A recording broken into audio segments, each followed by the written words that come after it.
আজকের এই ভিডিওতে আপনাদেরকে দেখাবো মাত্র 1 টাকা খরচে কিভাবে আমরা যে কোনো গাছের মিলিবাগ, জাব পোকা, দোয়ে পোকা বা ফাঙ্গাস এগুলো কিভাবে খুব সহজেই আমরা দমন করতে পারবো এবং যে কোনো গাছকে আমরা কিভাবে পোকামাকড়ের সংক্রমণের হাত থেকে দূরে রাখবো এ সম্পর্কিত কিছু ছোট ছোট টিপস শেয়ার করব।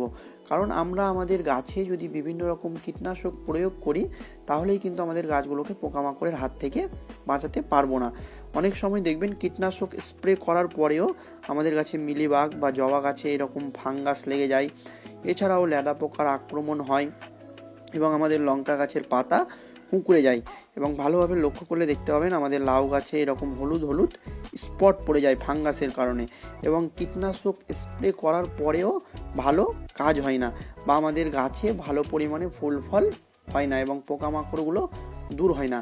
কারণ সঠিক সময়ে সঠিকভাবে আমরা যদি কীটনাশক আমাদের গাছে স্প্রে না করি তাহলে কিন্তু এই ধরনের সমস্যা থেকে আমাদের গাছগুলোকে বাঁচাতে পারবো না। তবে আপনারা একটি কথা মনে রাখবেন, যখন আমাদের কোনো গাছে বেশি পরিমাণে ফুল ফল আসে বা গাছগুলোর বৃদ্ধি শুরু হয় তখনই কিন্তু আমাদের গাছে পোকামাকড়ের আক্রমণ হয় এবং সেই সময়েই আমাদেরকে গাছে কীটনাশক স্প্রে করতে হবে, সেটা ঘরোয়া হোক বা যে কোনো রাসায়নিক কীটনাশক হোক। আমাদের গাছে যদি অতিরিক্ত কোনো পোকামাকড়ের সংক্রমণ ছড়িয়ে যায় সেই সময়ে যদি আমরা কীটনাশক প্রয়োগ করি তারপরেও কিন্তু ভালো কাজ হয় না। তাই আমরা যারা বাগান করি তারা সব সময় লক্ষ্য রাখবো আমাদের গাছে কোনো রকম পোকামাকড়ের আক্রমণ হয়েছে কিনা এবং যখনই দেখব আমাদের গাছে এক একটা পোকামাকড়ের আক্রমণ হয়েছে তখনই আমরা সেই গাছে কীটনাশক স্প্রে করব। আজকে আপনাদেরকে যে কীটনাশকটি তৈরি করে দেখাবো সেটা স্প্রে করলেও ভালো কাজ হবে। আর ভিডিও শুরুতে এই কথাগুলো বলার মূল উদ্দেশ্য হচ্ছে আমাদের কোনো গাছে অতিরিক্ত কোনো পোকামাকড়ের সংক্রমণ ছড়িয়ে যাওয়ার আগেই আমাদেরকে ব্যবস্থা নিতে হবে, তা না হলে আমরা ভালো ভালো কীটনাশক স্প্রে করার পরেও ভালো কাজ হবে না। এই কথাটি মনে রাখবেন এবং আমাদের গাছগুলো নষ্ট হয়ে যেতে পারে। তো চলুন কী কীটনাশক আমরা তৈরি করব দেখে নেওয়া যাক। আর এই কীটনাশকটি তৈরি করার জন্য আমাকে নিতে হবে একটি 1 টাকা দামের শ্যাম্পু। সেটা যে কোনো শ্যাম্পু আপনারা নিতে পারেন। তো আপনারা দেখতে পাচ্ছেন আমি এখানে একটি 1 টাকা দামের ক্লিনিক প্লাস শ্যাম্পু নিয়েছি এবং আমাদের সকলের বাড়িতেই থাকে হলুদ গুঁড়ো। এই হলুদ গুঁড়ো কিন্তু ছত্রাকনাশক বা ফাঙ্গিসাইডের কাজ করে, এই কথাটি মনে রাখবেন। তো আপনারা হলুদ গুঁড়ো নিয়ে নেবেন। তবে এটি ব্যবহারের ক্ষেত্রে কী কী বিধিনিষেধ রয়েছে সেটা আপনাদেরকে দেখতে হবে। তো আপনারা দেখতে পাচ্ছেন আমি এখানে সামান্য কিছু জল নিয়েছি। আমরা 1 লিটার জলের একটি দ্রবণ আপনাদেরকে তৈরি করে দেখাচ্ছি। 1 লিটার জলের ক্ষেত্রে আমরা 4 ml মতো নেব যে কোনো শ্যাম্পু এবং এই শ্যাম্পুটা আমরা সরাসরি জলে মিক্স করব না, সরাসরি মিক্স করলে কিন্তু ভালো কাজ হয় না বা মিশে না। এবং এখানে আমরা নেব 1 চামচ মতো হলুদ গুঁড়ো। তারপর এটাকে আমরা সুন্দরভাবে মিক্স করব, একটু সময় ধরে আমরা নেড়ে চেড়ে নিব, তা না হলে কিন্তু এই শ্যাম্পুগুলো ভালোভাবে জলে মিক্স হয় না, এই কথাটি মনে রাখবেন এবং সময় ধরে এটাকে নেড়ে চেড়ে নেবেন। তো আপনারা দেখতে পাচ্ছেন আমি এখানে নেড়ে চেড়ে নিচ্ছি। তারপর আমরা 1 লিটার জল নিব, আমরা যে কোনো স্প্রে বোতলে এটাকে ভরে নিব এবং এটা আমরা সরাসরি এই জলের সাথে মিক্স করব না।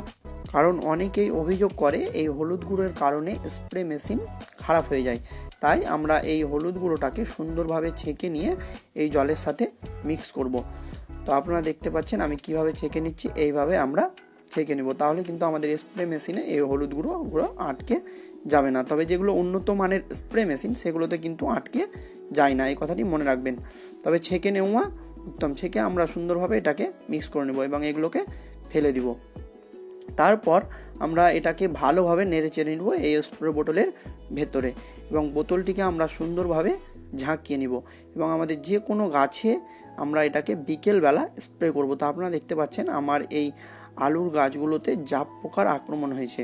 তো এই ধরনের গাছগুলোতে আমরা সুন্দরভাবে এটাকে বিকেলবেলা স্প্রে করব এবং কখনোই এটা কড়া রোদ্রে গাছে স্প্রে করবে না, তা না হলে কিন্তু গাছের ক্ষতি হতে পারে।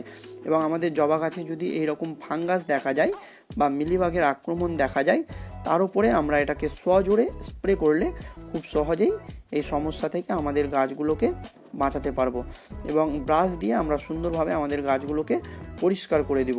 তাহলে দেখব এই সমস্যা খুব সহজেই দূর হবে এবং ব্রাশ দিয়ে পরিষ্কার করে দেওয়ার পর এই গাছগুলোকে ধুয়ে দিব এবং আমাদের পেয়ারা গাছে অতিরিক্ত সাদামাছির আক্রমণ দেখা যায় এই সময়ে। যদি দেখি আমাদের পেয়ারা গাছে সাদামাছির আক্রমণ হয়েছে, আমরা সজোরে পেয়ারা গাছের পাতায় এটাকে যদি স্প্রে করে দিই তাহলে খুব সহজেই দূর হবে। যদি অতিরিক্ত সংক্রমণ আমাদের কোনো গাছে দেখা যায় তাহলে এটা আমরা পরপর 2 দিন স্প্রে করব এবং তারপরে আবার 15 দিন অন্তর থেকে আমরা যদি এটাকে স্প্রে করি আমাদের গাছে, তাহলে খুব সহজেই আমাদের গাছ থেকে যে কোনো পোকামাকড় দূর হবে। তো এরপরেও এটা নিয়ে যদি আপনাদের কোনো প্রশ্ন থাকে আমাকে ভিডিওর কমেন্ট বক্সে কমেন্ট করে জানাতে পারেন।